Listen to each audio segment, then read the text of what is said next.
Entertainment Soldier here, and I'm back to talk about The Rings of Power Season 2, Episode 2, and my thoughts on this episode. I think this episode felt a bit of a filler episode. It isn't as bad as the first episode, in my opinion, but that's not really saying much. This is my first introduction to the dwarfs.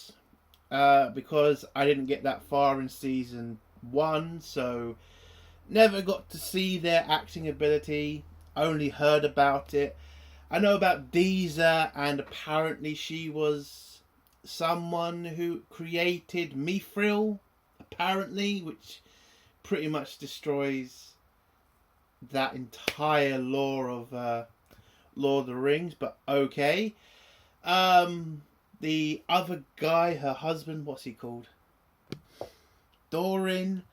The only stuff I've seen of him, other than what I watched from this episode, was the memes of him and Elrond, which just which made them look like a couple. It's pretty funny, but this is the first time I've seen the two. The acting isn't fantastic, but I would say it's okay at this point for me. I mean, it's not insultingly bad, but it's not great, so I'll give it that. Other than them two, it did kind of feel like we were just playing for time most of this episode, especially with Gandalf and his lot. There was also a stupid scene with that Gandalf guy when he finds a stick. And then completely goes crazy with wind. If you watch the episode, you understand what I mean. And yeah, that did happen. Not exactly fantastic, especially with this budget. You could really see the CGI, which in Lord of the Rings, which was done nearly, 30 years ago, the CGI never looked terrible. Like, you could tell parts of CGI, but it never looked like it was, completely CGI. In this episode, you could tell what was CGI and what wasn't. Which, again, just takes you out of the show. Takes you, out of the belief that this is real. Which is very damaging for a show, in my opinion.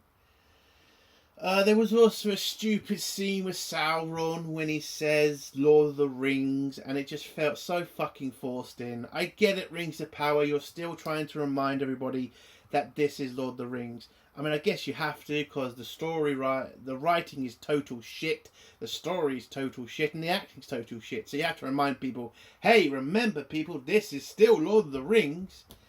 Yeah, you keep telling yourself Rings of Power that, because nobody else believes you. But other than that, not really much improvement. Again, the dwarf actors, were the best thing. And again, there's still problems with that, because why am I dealing with a father-son bullshit? Like, seriously. And then we get the woman is the best and she understands everything moment from Deezer. And it's like, why the hell does it take her to do... I'll get into that into the spoiler section. But, yeah, nothing good. Nothing good. It's an hour of my life taken away to watch this piece of shit. And there's still not really any improvement. Oh, we were also introduced to some dark wizard in this episode. I still kind of think that's going to be something at least to nowhere. I get it, you're bringing a dark wizard to go up against Gandalf or Sauron, because people, not Sauron, yeah, Sauron, some people are, not Sauron, Saruman, sorry. Some people are saying this guy could be Saruman. I truly doubt it. The way he looks, the way he acts, come on, it's fucking Gandalf. You just can't say it's Gandalf right now. But yeah, the dark wizard who wants Gandalf for some reason. I honestly couldn't care. Again, this story has not gripped me. It really hasn't. I'm just watching an old man with a couple of kids walking through a desert. That's about it. And I understand that it's supposed to be a terror, you're supposed to be concerned for them. They can't find, can't go into that with spoilers, but it never gripped me. I never thought these characters were in danger.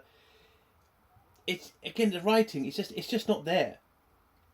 there's no excitement in this episode. It was just move on to the next scene, move on to the next scene. I'll give them credit for the pacing.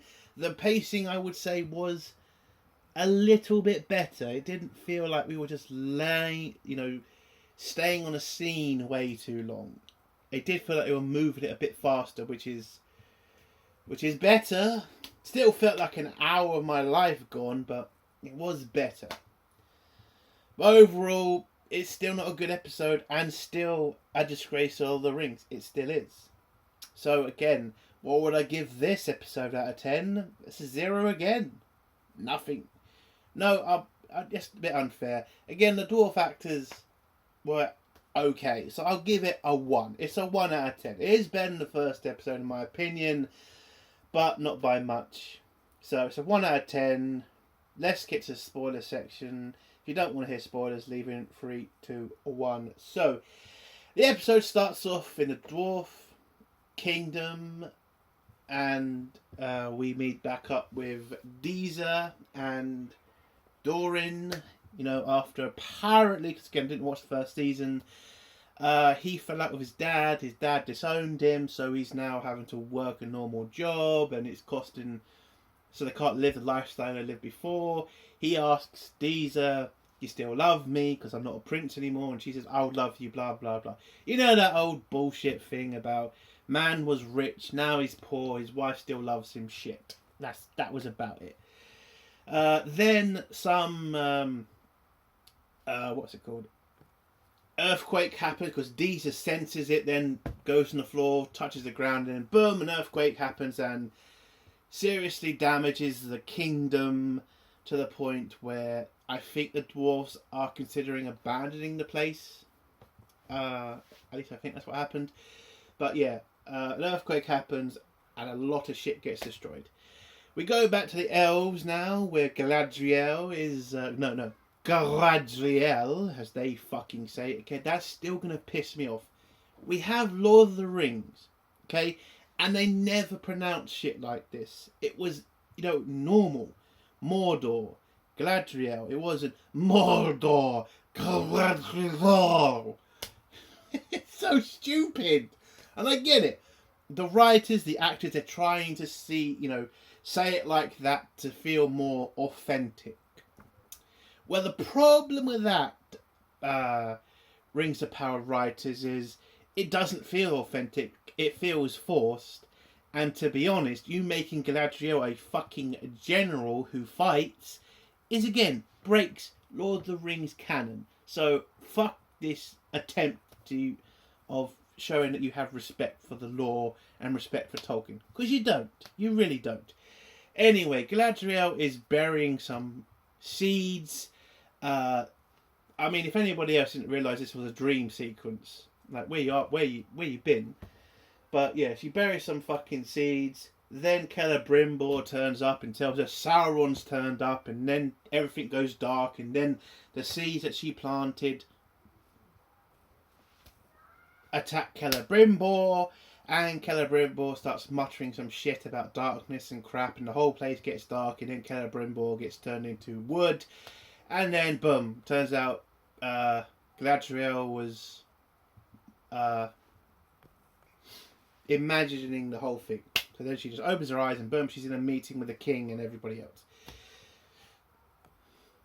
But anyway, back in the present, the king tells Galadriel, is she alright, whatever. She says she's fine. Now they're planning the attack on Mordor because they need to defeat Andir because they got their ass kicked and got forced out of the area, and they need to secure that place. So they're planning a massive battle in this season. I guess this is them preparing it. So the plan is send some troops up there. Galadriel gets asked about the best way to, as she's a general. Remember, Galadriel, a general, because we all knew that from the movies. She was definitely a general type of person. Fucking bullshit. Yeah, she says, let's go up the river as well to make sure they can't escape. And that's basically it. So they're planning the attack to retake Mordor from Andir. They also send a message to Celebrimbor about Sauron, who's pretending to be somebody else. That also got sent last episode. I forgot to mention that. But yeah, after that, Galadriel has a conversation with the king about the rings and all that shit, and how she kind of feels a bit worried about the rings. The king just says, doesn't matter. It's given us a lot of power, saving us and saving the land around us. So let's just keep using them. And that got done. We then go to Elrond, who has a chat with the guy who gave the rings and how he's still worried about the rings being worn because they were made by an evil son of a bitch. And then the guy who gave the rings pretty much tells him, yeah, an evil guy might have made the rings, but they're giving us a lot of power. They're rebuilding the land around us. It's worth using because it's helping us. Just because somebody evil made it doesn't mean we should just abandon it. Now, in a certain way, he's right. But unfortunately, these are rings made by Sauron, and there's obviously going to be a downside, a massive downside to them. So, yeah, Elrond is right to be very worried about the use of them. But it kind of seems like he then just relents and just says, fine, you're going to use the fucking rings, so I'll just get over it. That's about it. We then go back to Celebrimbor, who is still not allowed Sauron to enter his palace or home or whatever. He tries to get rid of him and says, yeah, I'm busy, go somewhere else. And Sauron just says, fuck it, I'll just wait here all fucking day. Because that's interesting. Really, would Sauron just stand there doing nothing for hours? I kind of think he'd just force the issue, not just wait for Celebrimbor to make up his mind or change his mind. I think he'd force the issue. But in this is Rings of Power, so you just need to have the most powerful elf that's ever fucking lived just stand there and go, can you let me in, please? It was just so boring. Just unlike fucking Sauron. Anyway, it turns out Celebrimbor has made some sort of material, but he needs the dwarfs mithril, because that's how you can make this special technology or whatever it's called. And so he needs the dwarfs to be involved. But unfortunately they're dealing with the situation back in their kingdom, and we meet up with Doran, the king, not the prince, the king, and he's been informed that the diggers can't find water or something. I'm just not sure what happened here.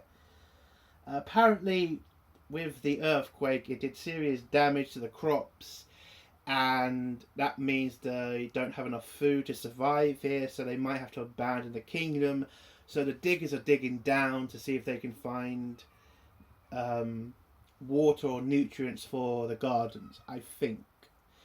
But Disa says, no, don't use them. We'll use our singing voices to bring life back to this kingdom.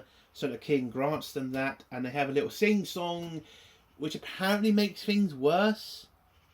Apparently.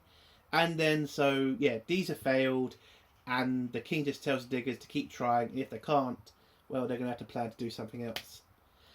But then the king has a private conversation with Disa about his son, and how he wants to talk to his son, but he can't have the balls to be the one to apologise. He wants his son to apologise to him. And I just remember watching this scene and going, why do I care about this? Why am I watching a scene of a man fucking bitching about his son, and his son bitching about his father? God, that is not Lord of the Rings. My God, there are more important things than two dumbasses who can't talk to each other. But hey, Disa's there to, tell them, I'm the woman, I'm the best, do as you're told, and just talk to each other. How about bring your bastard husband to the fucking king? How about just do that? Stop fucking waiting around. Because again, you're trying to say you're the adult in the room, and yet you can't do one basic thing of just forcing your husband up here to talk to his father. Again, your kingdom is falling apart. You are considering leaving it. But yet we're taking time because two dumbasses can't have a chat with each other because both feel insulted by the other one. How about tell them that instead of, stop being so boneheaded. It's like, Christ almighty, just tell them that we have a serious situation here and we need to get the fuck on with it. My God. We do go to the Gandalf stuff, and I'm just going to get through this pretty quick because, again, not really much happened. Gandalf is dragging the two fucking half-foot, because that's what they call them in this, I think. Dragging the two half-foots through the desert because they've run out of water. And when one of the half-foots brings up, why can't you magic up some water? He says that's not how it works, I think. And yeah, they just keep going along for a fucking long time. We then get introduced to the Dark Wizard who knows about Gandalf. He wants to capture him alive because he's a wizard and he could be valuable or something. Or he might know him. I think there was a little bit on there. Like, this could be Saruman. I doubt it, but who fucking knows. You get this kind of weird scene with magic in front of the Dark Wizard that was just boring. But he sends his troops out. I mean, one of his soldiers says, I can capture this wizard by capturing the two half-foots. And he says, fine, go do that. You get a bit of a chase scene. But Gandalf gets away. They then, whilst Gandalf is walking, he falls over because he hasn't had any water. So the two half-foots drag him along. But then one of them sees a water hole and runs over there, grabs it, uses it. And then she finds water. And Gandalf gets there. They feed him some water. But unfortunately... oh yeah, also they tried to figure out a name for Gandalf because he doesn't have a name yet. Even though we all know what his fucking name is. Jeez, it's so fucking boring. Anyway, yeah, so they're figuring out a name, he collapses, blah, blah, blah. We get to the waterhole and, yeah, it turns out it has an alarm on it, which nobody fought to silence. Again, people are chasing you, wanting to kill you. There's this massive alarm going, bang, bang, bang, bang, bang, with a fucking bell. And the two morons... Because, again, Gandalf is on the ground here, fucking, out. None of them two decide to go over there and stop it ringing. It's so fucking stupid. It really is. Get a rock, smash it. Or just grab the fucking hammer that's banging the fucking bell. I mean, come on. I think even a 10-year-old could figure that shit out. Oh, but anyway. So, the bell keeps ringing. They feed the water to Gandalf. And then the guys chasing them find them. Gandalf finds a stick and says, I saw this stick in my dreams. Because that matters. But yeah, they try to attack. By the way, they have archers. They have bows and arrows. And these two are standing fucking still. And they still miss them. I mean, it's not like they were fucking moving. They were standing still. And these two fucking archers missed them by a mile. It's fucking hell. They don't have them have bows and arrows. Then it won't seem so fucking ridiculous. I'm just saying. But anyway, they charge at Gandalf and the two half-foots. And Gandalf then decides, hey, I got power. And so he conjures up a spell and creates a sandstorm, which kind of felt a bit over the top at this point. Especially with the two half-foots that could be flipping blown away. Which obviously does happen, by the way. But yeah, so Gandalf blows everybody away, tries to save the two half-foots, but they get blown away. And that's the end of Gandalf's part of this episode. Again, I'm just getting through it quick, because not really much happened. It wasn't really interesting. And yeah, there was a scene of the half-foots hiding, because they do that special little hiding trick that... hobbits do, because again they can't call them hobbits, they're half-foots, but here you go. I hope the rumours are fucking wrong about that one being a descendant of Frodo. Come on, man, let's not do this. But anyway, so yeah, that's his part. We go back to the dwarves where Dorin has a conversation with Deezer, and Deezer just calls him out and says, stop being a bitch and go talk to your dad because the kingdom's kind of in the shit. And he says, I don't care.